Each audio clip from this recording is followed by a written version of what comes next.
अभी पिछली बार काशी से करीब 58-59 लोगों ने एक साथ पदयात्रा शुरू करी, पूरा दल। जब वो लोग प्रयागराज आए तो वहाँ से एक कुत्ता नहीं कहेंगे उसको, नाराज हो जाएगा, भैरव जी की सवारी अभी हैं, वो घूम रहे हैं, ले आके जा ही नहीं रहे, अब यहाँ से पीछे घूम रहे हैं, लेटते हैं पीछे अपने अंदर ही।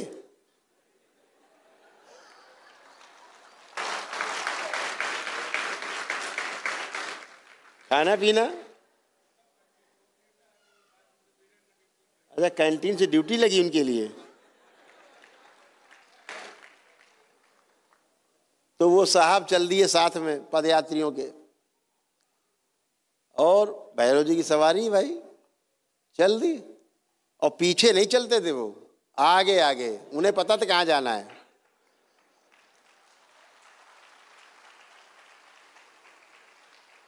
और एक मजे की बात रही, आपको ये अनुभव है कि एक कुत्ता दूसरे मोहल्ले के कुत्ते के बीच में नहीं जा सकता, नोच डालेंगे, है ना। लेकिन इसके बारे में वो पदयात्रियों का अनुभव ये था कि हम लोगों के साथ होता था, कुत्ते आते तो थे लेकिन दूर से देख के वो भाग जाते थे।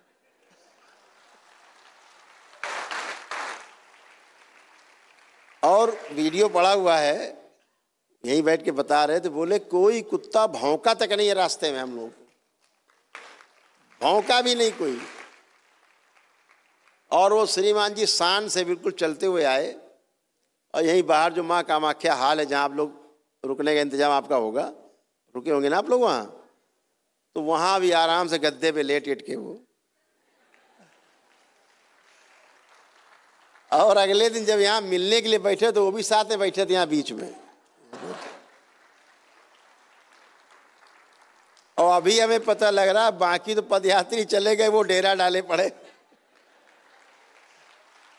पूरे जाने नहीं। अब बताओ कहाँ से, कुछ तो है ना जुगाड़ बना हुआ। अब उन्हें मिलनी है मनुष्य योनि, इसके बाद तो पदयात्रा करके आ गए। एक पशु और 200-225 किलोमीटर की यात्रा करके आए, 250 किलोमीटर, एक बहुत बड़ी बात है।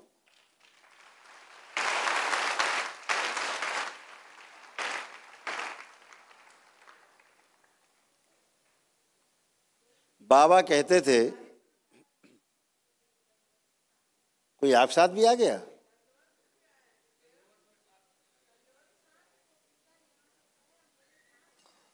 वो भी आ गया है कोई?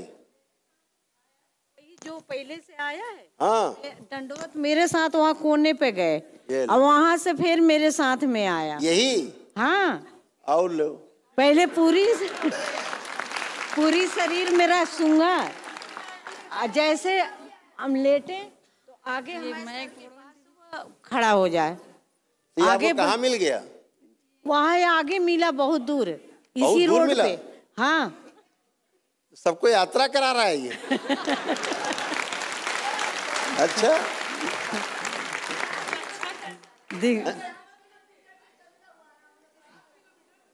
अच्छा, ये भी ड्यूटी ले ली इसने। हाँ, यहाँ से श्रीमान जी सुबह जाते हैं और वहाँ दंडवत यात्रा वालों के साथ चल के आते हैं। गुरुदेव, हम लोग के साथ जो आया है कुत्ता, वो 7 किलोमीटर, वो एकदम चोट भी लगी हुई थी, कह रहा था। हम लोग जब आपका नारा लगाए ना, तो बोले कि उसके खड़ा होके दिखने लगता रहा, और जहाँ 5 मिनट हम लोग सोचे सुस्ता ले, पूछ लाते लाते भागता था हम लोग को दौड़ा के। और एक उसकी एक खासियत और भी थी गुरुदेव, कि वो जो था आगे आगे बाइक वाला या कोई भी आता था, उनके आगे रोक लेता था, हाउ करता था, फिर आके दंडवत करता था। गुरुदेव, ये आपकी बहुत बड़ी कृपा है। और जहाँ हम लोग देखते थे आप हंसते जाते थे गुरुदेव, बहुत उसने इतना सहयोग किया। यहाँ भी आकर के मेरे साथ दंडवत उसने किया। ये दूसरे वाले श्रीमान जी हैं? ये दूसरे वाले, ये दूसरे आ गए हैं। ये दूसरे आ गए हैं गुरुदेव। अब पूरे रास्ते दंडवत करते आया, वो पूरे रास्ते दंडवत करके आया। बताइए साहब, बैठा हुआ है, वो भी नहीं गया है। कितने भैरव आएंगे यहाँ? सबको मुक्ति चाहिए सर। अब ये बता रही कि वो चला वहां से रास्ते में साथ साथ चला आ रहा है, और कुत्ते उत्ते परेशान नहीं किए होंगे रास्ते में आप लोगों को? ये लोग काशी के कुतवाल हैं गुरुदेव, इसीलिए आ रहे हैं काशी से है, क्योंकि आए हैं यहाँ से, हमने किया है सिद्धनाथ से, लेकिन फिर भी वो समझ गया कि ये लोग कहाँ से आ रहे हैं। काशी के कोतवाल का आयो, काशी से बटुकनाथ चेतक दिखलायो। तो अब आप देखो केवल क्या है इस पशु में। आप लोग सुनते होगे श्रीमद् भागवत गीता में एक जगह केवल जीवन का उल्लेख है, बाकी सब जगह भगवान श्री कृष्ण जो हैं वो आत्मा का उल्लेख करते हैं।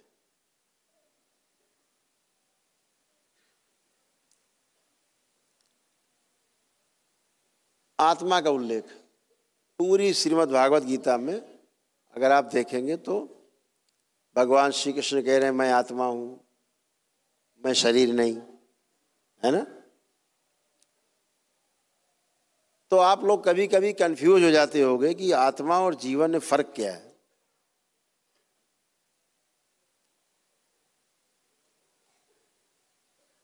आत्मा जो है ऐसे समझो जैसे इंजन, नंबर 1 का इंजन, फर्स्ट क्लास पेटी पैक ब्रांड न्यू इंजन। अब उसमें आप पेट्रोल डाल दो, डीजल जौन सा इंजन हो, स्टार्ट कर दो, है ना। अब बताओ ये इंजन कहीं जाएगा? कहीं नहीं जाएगा, तो खड़ा रहेगा, हुर्र हुर्र चलता रहेगा, जाए कहीं नहीं। क्यों? कब जाएगा ये? जब इसको मोटर पे रख दिया जाए, 4 पहिया लगे हों, तब ढूंढेगा ये, इंजन चला के ले जाएगा दिल्ली मुंबई, सब घुमा लाएगा पूरी दुनिया। तो जो अकेला इंजन है उसे आत्मा कहा गया।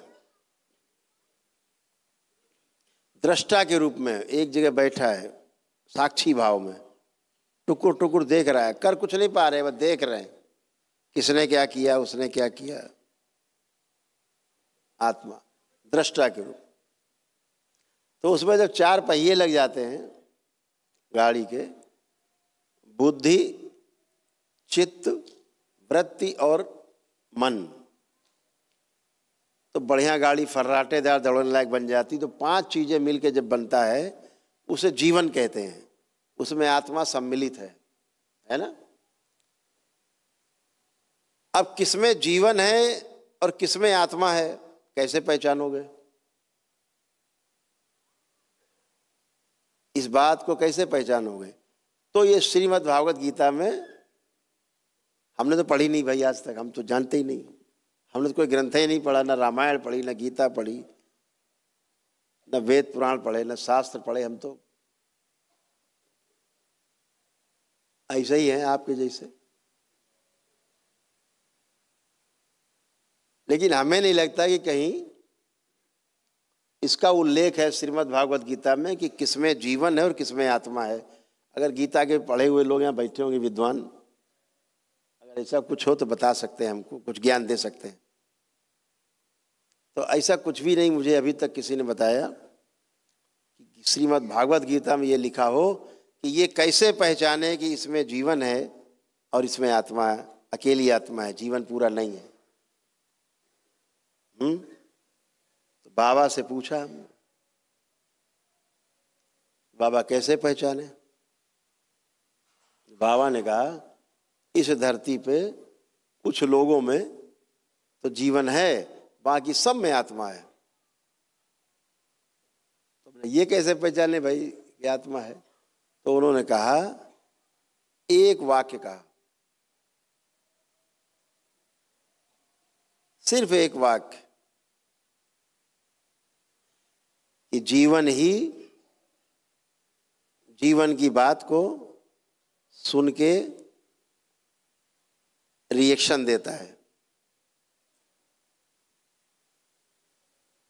जैसे अभी हम आपसे कहें कि बेटा यहाँ आओ तो आप आ जाओगे, हम कहें बेटा आप जाओ बैठ जाओ तो आप बैठ जाओगे। मतलब आप में जीवन है। अब आप मेढक से कहो भैया आओ, हैं? चींटा चींटी को बुलाओ, आओ आओ। आप गाय को बुलाओ, आ जाएगी।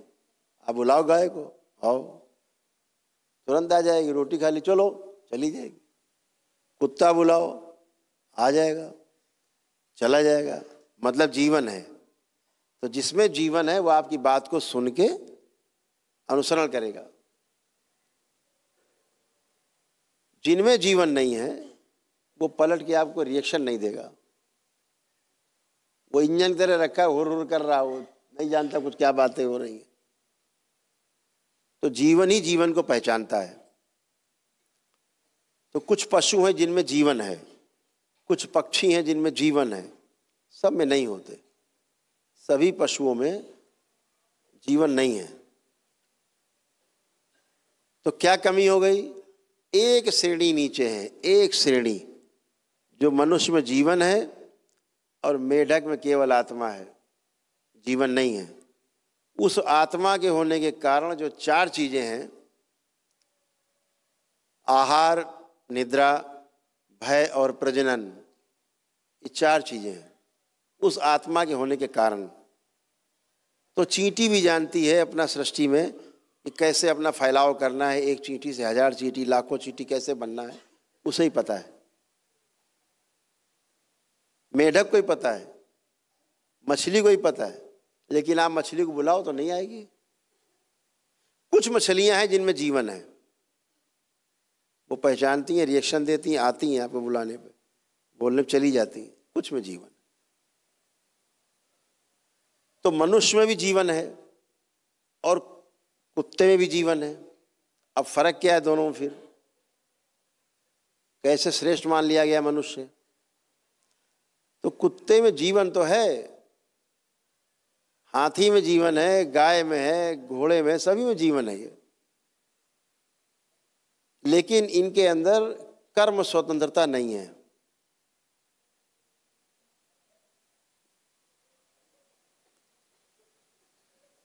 कर्म करने की स्वतंत्रता इनके अंदर नहीं है। इनकी लीक बनी हुई, इतना करना है इनको, इतने में सो जाना है, इतने काम करना, लिखा पढ़ी में उनके पास दिमाग में है। अब आप घर में रख के ट्रेंड करो तो अलग बात है, आपका ब्रेन अब काम कर रहा है आपका, तो आपको क्या फर्क है उसमें? केवल एक छोटा सा मेधस है, मेधस छोटा सा जो हमारे हैं अंदर मस्तिष्क में, छोटा सा मेधस। वो मेधस होने के कारण हमारे अंदर कल्पनाशीलता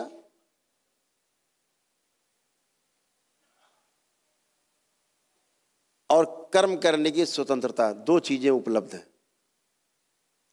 जिससे एक आदमी लाखों पेड़ लगा सकता है धरती पे और एक ही आदमी लाखों पेड़ काट सकता है। आंख बंद किया, कल्पना कर ली, ऐसे ऐसे घर बनाएंगे, उसमें ऐसे नीचे होगा, कमरा ऊपर होगा, किचन इधर होगा, इधर बाथरूम होगा, सब बन गया और कागज में खींच दिया।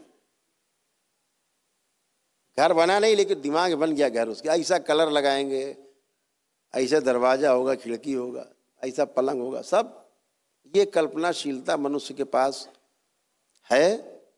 और कर्म करने की स्वतंत्रता है, ये केवल मेधस होने के कारण है। ये किसी जीव में नहीं है, केवल मनुष्य में है। इसलिए मनुष्य सर्वश्रेष्ठ माना गया है। तो एक श्रेणी पीछे ध्यान रखना, इसलिए इनका आदर सम्मान जरूर करो। इन पशुओं का, इनकी हत्या नहीं करनी चाहिए।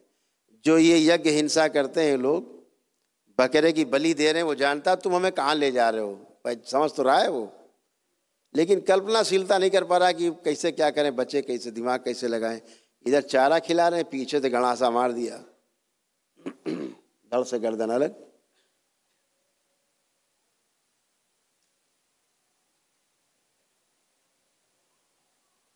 ये जो निरीह पशुओं की जो हत्या होती है, एक श्रेणी पीछे है तुमसे। और ध्यान रखो, तुमने हत्या की तो वो आदमी बनेगा और तुम बनोगे बकरा। तुम्हारे हो गए कर्म भोग बकरा बनने के, तुमने हत्या की। और कम से कम वो मरने के बाद बकरा दैत्यों के तो काम आया, दैत्यों ने खाया उसको, उसके प्राण लिए, दैत्य प्राण पीते। माँ को किसी बलि से लेना देना नहीं है। कोई ये कहता हो, बकवास करता हो कोई मूर्ख आदमी कि माँ